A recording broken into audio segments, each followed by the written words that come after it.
বুয়েটের সমাবর্তন অনুষ্ঠানে বক্তৃতা দিতে উঠে একজন ছাত্র বলে উঠলেন, আমার মতো ছাত্র বুয়েট আর দ্বিতীয়টি পাবে না, আর আসবেও না। আমি শেষ। আমি আজ বেরিয়ে যাচ্ছি।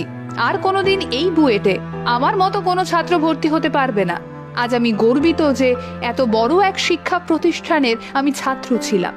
কথা বলতে বলতে চোখের জল গড়িয়ে পড়ছে অবিরাম। বুয়েট অর্থাৎ Bangladesh university of engineering and technology, ওপার বাংলার এক স্বনামধন্য কলেজ। একজন প্রফেসর তাকে প্রশ্ন করলেন তার গর্বিত হওয়ার কারণ জানতে চেয়ে। জবাবে ছেলেটি বলল, কমলাপুর রেলওয়ে স্টেশনের কাছে একচালা এক বস্তির ঘরে আমার জন্ম। হ্যাঁ, আমি বস্তিরই ছেলে। বাবা যখন মারা যায় আমি তখন অনেক ছোট।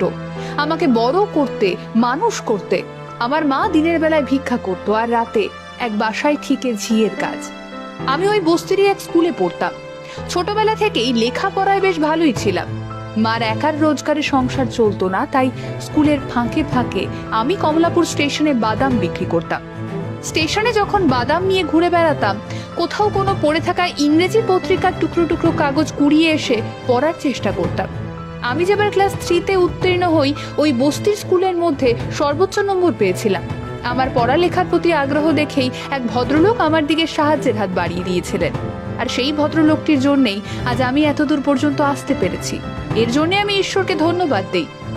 আজ আর আমার মা বেঁচে নেই, থাকলে দৌড়ে গিয়ে জোর গলায় বলতাম, মা, তোমার ওই বস্তির ছেলে, বাদাম বিক্রিওয়ালা ছেলেটি আজ ইঞ্জিনিয়ার, বুয়েট থেকে পাশ করা ইঞ্জিনিয়ার। কিন্তু ভাগ্যের কি নির্মম পরিহাস, তিনি তো আজ আর নেই। তবু আজও আমার একটাই পরিচয়, আমি বস্তির ছেলে, যার জন্যে আমি গর্বিত। এবং এ কথা বলতে আমার এতটুকু দ্বিধাবোধ হয় না। কথা শেষ করে আবারও চোখ মুছে ছেলেটি। অতীত, হ্যাঁ, এই অতীতই জীবনের চরমতম সত্যি। অথচ কি অদ্ভুত না, বেশিরভাগ মানুষ সাফল্যকে একবার ছুঁয়ে ফেললেই ছুঁড়ে ফেলে দিতে চায় দারিদ্রতার ইতিহাস, অগৌরবের বংশ পরিচয়। যে পৃথিবীর আলো দেখিয়েছিল তাকে ফেলে রেখে আসে অন্ধকারে। গরিব মুটে দিনমজুর যে বাবা সব কষ্ট উপেক্ষা করে মুখে তুলে দিত দুমুঠো ভাত, তার পরিচয় দিতে আসে কুণ্ঠা, লজ্জা, হয়তো ভয়ও।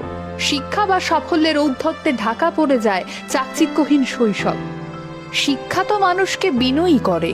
যে শিক্ষায় শিক্ষিত হয়েছে কমলাপুর রেল স্টেশনের বস্তির ছেলেটা, যে শিক্ষায় তাদের সন্তানকে শিক্ষিত করে তুলতে চায় প্রতিটি বাবা মা, অন্তত তেমনটাই তো হওয়ার কথা, তাই না?